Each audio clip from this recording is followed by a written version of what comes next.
Around 26% of adults in the US have some form of mental disorder, which is an awfully high statistic. In fact, a large chunk of these people will have to visit places like asylums due to their mental health struggles.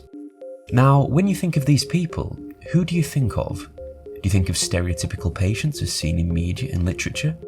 Or do you think of celebrities? Maybe you do if you remember Kanye. But as a matter of fact, celebrities aren't immune to being locked away due to their mentality. And this has been the case in asylums since they opened.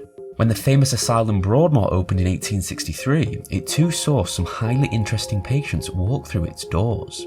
Yes, it had the stereotypical patients of the time admitted, responsible for murder, arson, and violence, including some even as young as 10. But also, celebrities were not able to evade Broadmoor's pull. In fact, one of the most famous painters during this time period soon found himself residing within the asylum's walls. After he committed a crime so barbaric, his legacy was forever tainted. For this is the story of the mad painter of Broadmoor Hospital.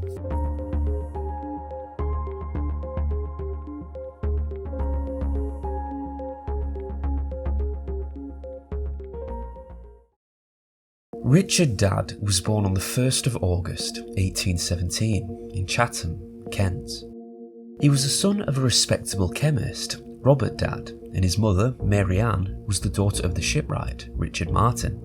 He was a bright child, and during early education, his teachers quickly noticed that he had a good aptitude for drawing. He was very talented.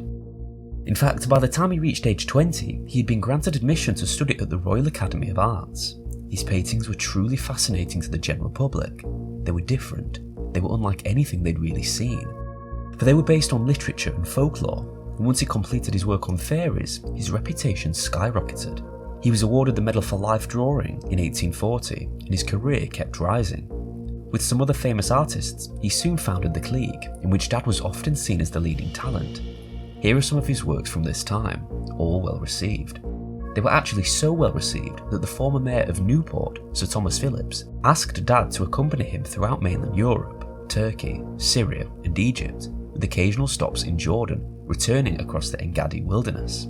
In December, the team travelled up the Nile by boat, but according to Sir Thomas Phillips, Dadd's personality had become very different. His personality had become delusional, he developed a violent temperament, and he even believed he was under the influence of the Egyptian god Osiris, the king of the underworld. This was initially believed to be sunstroke, but how wrong they were, as it only became worse. Dadd returned back to England in the spring of 1843, and he was quickly taken for psychological evaluation and to assess if anything had happened to his brain whilst on his excursion. He was diagnosed with unsound mind, and his family took him to recuperate in the rural village of Cobham, Kent. His dad took primary care of him, tending to him, helping him, and even feeding him. One day he had taken him to the local pub for some food. Following this, they decided to go for a walk in the local park, but Richard, slowly and slowly becoming more insane, couldn't control his beliefs any longer. He looked at his father and saw not his own kin, but the devil, or Seth, another important figure in ancient Egyptian mythology. Osiris whispered in Richard's ear, and then he felt he must act, for he walked back towards his father and hacked at his throat. Initially he survived until his son stabbed him again, this time in the chest, repeatedly. Dadd fled to France following the killing, leading to his room being heavily searched by authorities, and what they found was terrifying. All along the walls were paintings of friends and family to Richard, each with blood slashes painted across their throats. The culprit was currently on the loose though, until they finally gathered a lead. In France, Richard had tried to slash the throat of a fellow traveller in a coach, which led to his arrest. In a speech, he revealed that Osiris has told me to kill my companion, and further searches of his clothes produced a list with people that must die, with his father's name at the top. Dadd was therefore sent back to England, and on trial, he was found to be insane in 1844, and he was sent to Bethlehem Asylum. Dadd stayed 20 years at Bethlehem, before finally being transferred to the new wing of Broadmoor Asylum. Here he was cared for by Sir William Charles Hood, who diagnosed him with paranoid schizophrenia. 2 of his siblings had already been diagnosed with the condition, and research today has shown a massive hereditary link. During his time in hospital, Dadd worked on his paintings. He produced his most famous painting, The Fairy Feller's Master Stroke, of which hangs in the Tate Gallery in London. He also created a beautiful portrait of one of his doctors, Alexander Morrison, which hangs in the Scottish National Portrait Gallery. Dad continued displaying his artistic talents throughout his entire stay, still showing his symptoms of aggression and violence. He rarely had visitors and lived the remainder of his life here until he died from tuberculosis on January 7th, 1886.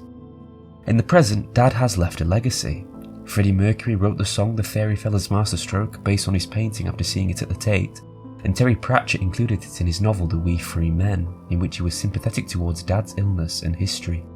For Dad was on his way to renowned fame and a lamented legacy, and it's a true shame that he performed such a barbaric act to forever taint it. Thank you so much for watching. I appreciate every single one of you. Be sure to like and subscribe if you enjoyed. It's free and it really helps me out. See you next time.